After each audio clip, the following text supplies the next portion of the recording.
This is the elevator at Planet Fitness in downtown Denver, Colorado. The MERT communications failure is lighting up and flashing and buzzing failure. The ThyssenKrupp endura with Atoll Signa4 fixtures.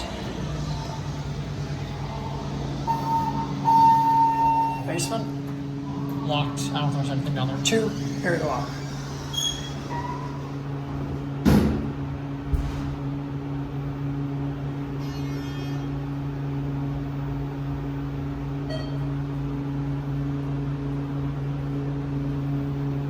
Here two.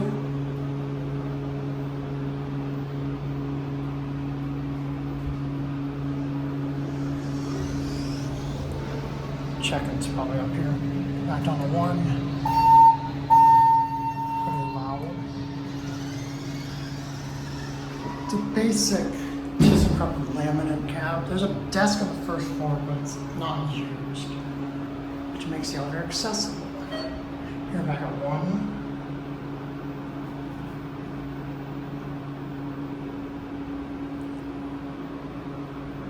I think it's a 4,000-pound center opening. Yeah, it's pretty big.